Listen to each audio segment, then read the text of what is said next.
da ƙara dawa a cikin shirin namu na ciki lafiya baka lafiya, wanda dai yau a cikin shirin namu za mu taɓo ɗaya daga cikin abin da ake habzi da shi, ma'ana wanda ake ci lokacin sahur shine ya dace a yi. Saboda me? Saboda kiwon lafiya, kamar da muke ta faɗa, duk abin da za a ci a yi tabbatar an daidaita, wato an yi balansin ɗin diet ɗin kenan, ma'ana jadawalin gidajen abincin nan da muke da su to ya kasance ka daidaita su. Ba don komai ba, saboda azumi wata ne da ake ɗaukar dogon lokaci ba tare da an ci ba ko an sha. So yau abin da za mu yi shine za mu yi fatan doya, wanda irin fatan doya irin namu na gargajiya. So da an yi magana gargajiya, kowa hankalinsa zai tunanin da daɗin mana. To in dai da ne ya kamata a yi ƙoƙari a amarya ko uwar gida ki tabbatar a ɗakin girkinki kina da irin wannan tukunyar. Wannan irin tukunya tana ɗaya daga cikin irin tukunyar da idan ka yi abinci a cikinta akwai wani sirri. Wannan ba sihiri bane, ba tsafi bane ba, amma tana da sirri. Sanin sirrin shine sai kin gwada a gidanki, ke kanki zaki tabbatar.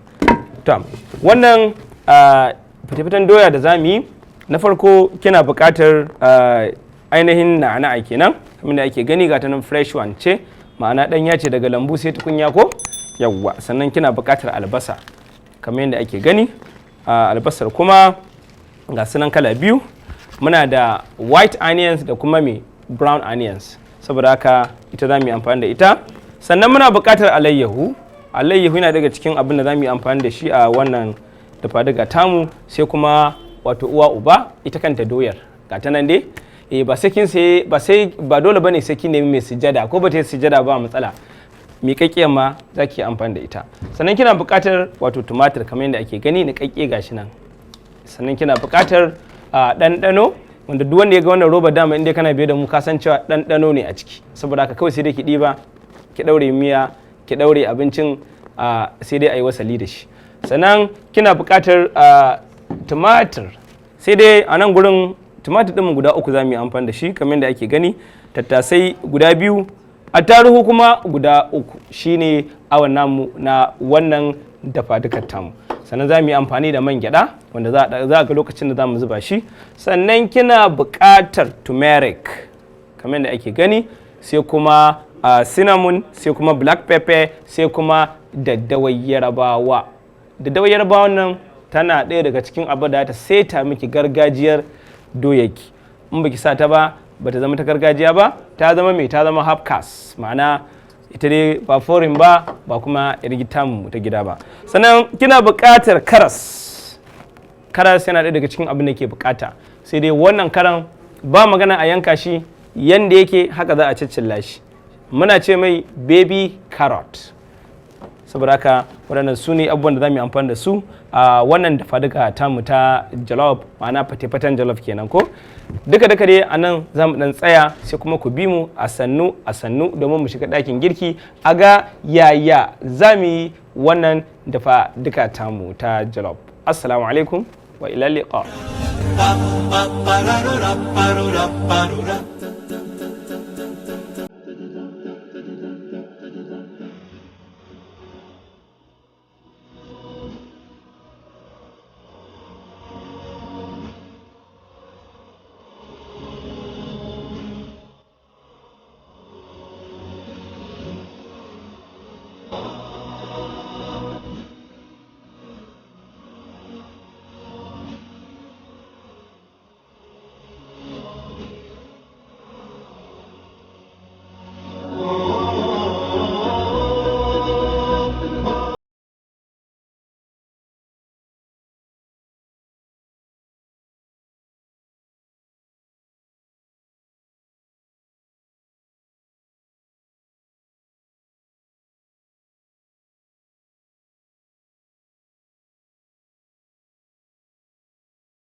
Jama'a masu kallon mu barkamu da dawowa. An ga yanda muka hada wato wannan fate-faten doya kamar yadda ake gani. An ga yanda muka fara tafasa doya da farko, muka zo muka ɗebe ta muka zuba ta a kwalanda. Mun yi haka ne ba don komai ba saboda ɗanɗanon ya ratsa cikin doyar, saboda da yawa waɗansu za su yi, za ka ga fate-faten ne yake da ɗanɗano amma ainihin doyar ba ta da ɗanɗano. Inda kika bi wannan hanyar, in Allah yadda za ki ji yadda mai gidanki zai canza miki suna, sai dai ki ji yana cewa lobi lobi. Inda kina so a ce miki lobi lobi, ki gwada wannan doyar tamu ta gargajiya. Wannan masu sittuna a ba'una, hama wato su kansu matasa angwaye za su ji daɗin wannan doya. Ba ƙaramin lafiya take karawa ba, idan aka yi saurin da ita za ka wani car sai dai kai shuru, ba magana wahalar azumi. A ɗan kalli yadda ake cinta, saboda akwai ladabin cin wannan doya. Yawwa, kun ga kabejin na ya suma, kuma ga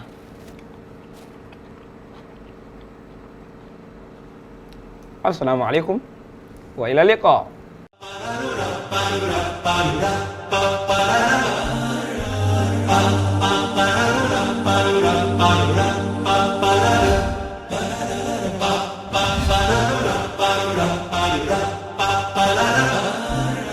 Ba ba ba ba ba ba